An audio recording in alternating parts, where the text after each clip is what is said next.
欢迎收看老挝新闻，今天是2025年11月11日星期二，佛历12月下初六，万象晴，24到32摄氏度。今天的主要内容有最新外汇报价、股市收盘行情、黄金市场报价、万象燃油价格以及老挝时事要闻。首先来关注外汇，根据老挝外贸银行最新公布的今日外汇价格，美元的银行买入价为21537吉普。较上一个交易日下跌3基普，跌幅 0.01%。泰铢的银行买入价为 665.29 基普，较上一个交易日下跌 0.32 基普，跌幅 0.05%。人民币的银行买入价为3013吉普，与上一个交易日持平。再来关注股市行情，根据老挝证券交易所最新收盘报告显示，昨日老交所综合指数收于 1285.07 点，较上一个交易日下跌 0.17 点，跌幅 0.01%。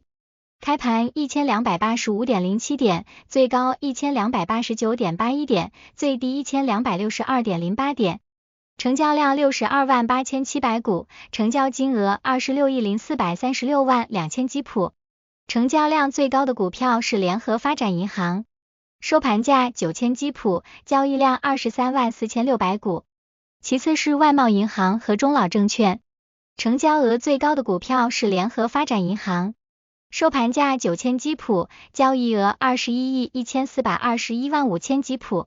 其次是外贸银行和老挝电力。接着关注黄金价格，根据老挝 PV 黄金最新公布的价格，重量为1铢的黄金金条，每根售价是4459万吉普，较上一次报价上涨109万吉普，涨幅 2.51%。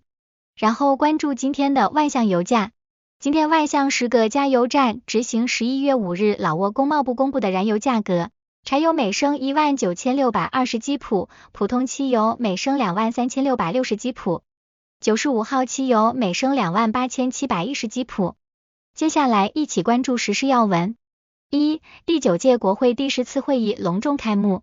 老挝第9届国会第10次会议于11月10日上午在万象国会大厦正式开幕。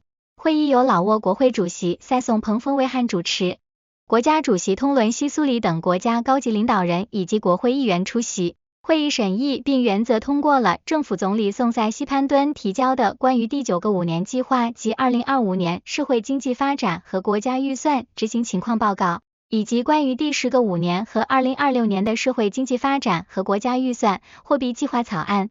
政府报告指出，尽管面临诸多挑战，但通过落实12项经济重点任务，经济继续保持 4.24% 的增长。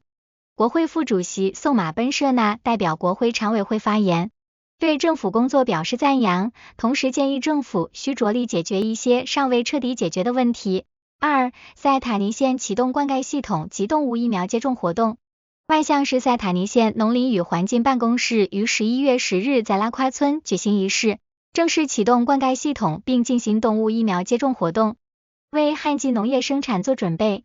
此次活动是塞塔尼县与老挝国立大学农学院以及韩国无国界兽医志愿组织合作举办。县农林与环境办公室主任佩萨万巴塔马旺报告称，为响应国家动物疫苗接种日和国家灌溉水开放日，塞塔尼县历年来持续开展这2项工作。迄今为止，该县已开展16次动物疫苗接种活动，为超过 4.3 万头牲畜接种了疫苗，清淤疏浚了19次灌溉区。3. 沙湾拿吉省维拉布里县查获一批违禁及不合格进口商品。在刚刚过去的11月3日至7日期间，沙湾拿吉省维拉布里县贸易稽查官员在全县的集市和商店开展了针对非法进口和不合格商品的检查行动。此次行动查获并没收了多类违禁商品，包括违禁商品、非法走私进口的越南撒丁啤酒、各种质量低劣、变质和过期的商品。执法人员对相关责任人进行了警告，并制作了笔录。4. 老挝兼并系统正式上线。11月8日，老挝兼并在万象正式举行了老挝兼并系统的启用仪式，并与宏安速递运输公司签署了谅解备忘录。老挝青年团总书记通里西苏里、科技与通讯部数字技术局副局长巴西德德隆威莱以及宏安物流集团和越南兼并的高层代表出席了仪式。老挝煎饼是一个在线销售管理系统，能够将所有渠道的聊天信息整合到同一界面进行回复和管理。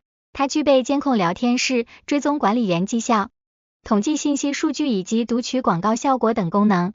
5. 沙湾拿基省赛普通县提升规模化和集体养猪知识水平。沙湾拿基省赛普通县于11月7日召开会议，旨在提升县内养猪企业和养猪小组的养猪技术及市场规划知识。会议由县长普马宋维来主持。县长在开幕致辞中强调了培训养猪技术和市场规划的重要性。县农林与环境办公室副主任宋苏潘塔温报告了养猪小组的工作情况和未来计划，并强调了省工贸厅的通知，规定本县生猪出厂收购价范围为45000至53000基普每公斤，禁止中间商和收购商任意定价，违者将依法处理。赛普通县在全省养猪业中占有重要地位，拥有母猪730头，育肥猪5850头。参会者围绕如何更好地发展本地养猪业，提高养猪户利润进行了坦诚交流。6. 推广合台产品，助力琅勃拉邦乡村经济。琅勃拉邦省宗沛县芒坎村是以制作合台闻名的村庄，这种苔藓食品已成为琅勃拉邦省新的代表性商品，深受社会欢迎。为进一步推广这一产品，湄公河国际委员会秘书处、老挝国家湄公河委员会秘书处和高富能源开发公司于近日共同启动了湄公河合台产品项目。该项目利用环保技术和创新改进传统食品加工过程，旨在增加农村民众的收入，增强村庄对气候变化影响的长期抵御能力。合台是一种富含营养的湄公河苔藓，长期以来被沿岸村庄采集和加工。新项目将推动生产现代化，确保更高的质量，延长保质期，并帮助农民连接更广阔的区域和国际市场。7. 玻璃坎塞省坎哥县寺庙内巨型卧佛被盗贼凿洞窃取财物。11月10日，玻璃坎塞省坎哥县纳芒村佛寺发现一起盗窃事件，寺内一尊巨型卧佛像被盗贼凿开了一个大洞。据推测，盗贼是趁着寺内僧侣不在时进行凿洞，目的是窃取佛像内部存放的贵重物品。目前，寺方已将情况通报给相关部门，正加紧追查犯罪嫌疑人，以便依法对其进行惩处。8. 摩托车在快速公交车道与汽车相撞。11月10日下午，在万象市塞塔尼县帕考村路段的凯山峰威汉大道中间的快速公交专用车道上，发生一起交通事故，一辆摩托车与一辆皮卡车相撞，男性摩托车驾驶员伤势严重。以上就是今天的老挝新闻，欢迎点赞、评论和订阅，我们明天见。